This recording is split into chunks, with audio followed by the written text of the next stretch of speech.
Welcome to another presentation from the donpotter.net website. My name is Don Potter, and right now we're going to take a look at a very brief presentation of the Miller Word Identification Assessment. And I have several of these assessments here that we're going to be looking at today. It may come as a shock to people to know that some forms of dyslexia can be artificially induced in school or by the way that students are first taught to read or the way they're introduced to print. Nevertheless, a gentleman by the name of Edward Miller had listened to a guy by the name of Sam Blumenfeld, a very good friend of mine by the way, and Sam had gone through the Dick and Jane readers back in the 60s and 70s, and he had demonstrated clearly how that studying the sight words in the Dick and Jane reader, in fact he calls it the thalidomide of modern education, the sight words, he demonstrated by going through the teacher's manuals and the books how the dyslexia could be artificially induced. Well, Edward Miller noticed that some kids had, in fact a grandson of his, had dyslexia before he went to school, and he tried thinking, well, how in the world could that be?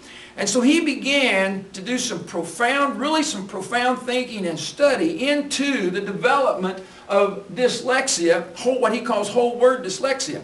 And he went into his grandson's room and found out that he had a lot of Dr. Seuss books. And he began studying Dr. Seuss and found out that Dr. Seuss had written his books from some sight words that had been given him. Won't go into all the details of that because of our time restraints on the YouTube presentation. But nevertheless, so he got to thinking, well, it looked to him like that his grandson's dyslexia was caused by the Dr. Seuss books. I know that sounds crazy, but just stick with us just a little bit and do some thinking with me and see what you think. Geraldine Rogers demonstrated a number of years ago that there are two ways to, back in the 1970s, she demonstrated, or she came to the conclusion that there were two ways to teach reading, from the meaning or from the sound, and that the way that a student is taught determined how that they would always read. Sam Blumenfeld puts it this way: when you teach an alphabetic system with hieroglyphics, you create a reading problem. Or if you create, I like it, the way I put it is when you teach a sound association system with a sight association technique, you create a associational confusion. Nevertheless, if you learn by looking at the word and jumping to the meaning with sight words, you use the right side of the brain, you look at words holistically as pictures, and then you have to guess to get to the sound, which causes dyslexia. If you go from the visual to the sound with phonics first instead of sight words and go to the meaning, then you will become a very good reader. The question is, and so can dyslexia be induced artificially? Well, how in the world would you ever prove it? And Ed Miller got a brilliant idea.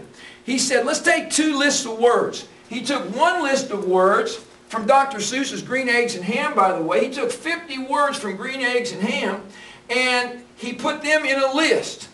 And he had students read them, and he would time them. He would see how many errors they make and how long it took them to read those sight words. In fact, they're rather hard words, some of them, like the word "are," the word "boy," "anywhere," "house," "mouse," "rained," and then he took another list of words from Rudolf Fleisch's Why Johnny Can't Read and What You Can Do About It. He took another group of one-syllable words, easy phonics words, and he made a list of 50 words. He has the students read them, and you can look at the errors, the pattern of errors, the number of errors, and the time it takes to read it. Then you compare the results of the student's test on both lists. If a student reads the sight word, the holistic list, way faster and with greater accuracy than the phonics words, that's positive proof they're going from the visual to the meaning and guessing to get to the sound. If the students read both lists at the same speed, with the same number of errors, or free of errors usually, then that's a sign, a clear indication they were taught with phonics first, going to the sound and to the meaning.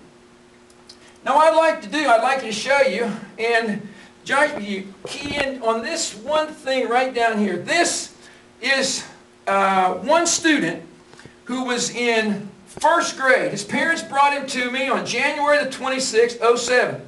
And they thought he had reading problems, and I tested him. He missed 25 sight words, 23 phonics words, and he was unable to pass my, even the first grade or even kindergarten level on my reading inventory, independent reading inventory, informal reading inventory. At the end of the year, I got a phone call. Mr. Potter, is there any chance you could work with our son? We don't think he's doing very well. I said, sure, bring him over. So I tested him on 6/1/07. He missed 3 sight words. Now get ready for this. He missed 28 phonics words. I asked, were they teaching your son phonics? I was told yes. What does this test tell us? What does the test tell us? That's right, Josh. The test tells us there's no way. I worked with him from January the 1st, 6/1/07 to 6/27/07. About 2 to sometimes 3 times a week, an hour piece in my classroom, taught him basic phonics. And I was getting ready to go home for the summer. We had a long ways to go in the program, but I wanted to see if we taught him anything. I don't even believe we had hardly started the long vowels. I give him another assessment. Take a look. He missed no sight words. He missed 6 phonics words. And when he spelled them, he could get those words right. We've continued working, and just last month on the 5th, I give him another test. He missed 0 sight words, 2 phonics words, and he was on middle 2nd grade level, which is exactly where he is at on his reading inventory. I understand he was the #1 AR reader in his class at his school this last year. And, this last month, I meant to say. This last month, he's the #1 AR reader in his school. His spelling is excellent. He loves to read. We out of time? No. What do we got? We're running out. Okay, we're almost out of time. So, I got other tests. I have one test here by a high school student that came to me in the 10th grade. She missed 13 holistic words. This is on this is assessment 1. There's a level 2. She missed 13 holistic words and 57 phonics words and had a 37% slowdown between the 2 lists. And I worked with her, and she's improved dramatically and doing well in school. I've given over 250 of these assessments, and I can tell you, it's nothing to have a student miss 4 or 5 sight words, and it's on this list here, perhaps 4 or 5 sight words, and 20 or 30 or 40 of the phonics words. And when I teach them phonics, next thing I know, they're reading. Get a good phonics method, and you can cure this. Teach phonics in 1st grade, and we can cure artificially induced whole word dyslexia. Again, this is Don Potter from donpotter.net. We still got 2 minutes. We got 2 minutes left. All right. Oh, I can zoom up on donpotter.net. Go ahead. You can zoom in on that. And I'll go ahead. We got 2 minutes left. I will mention Sam Blumenfeld, Ed Miller's friend, has a book that's called Alpha Phonics, which I was just teaching to a student here a minute ago, but I don't have it in my hand right now, or I would show you,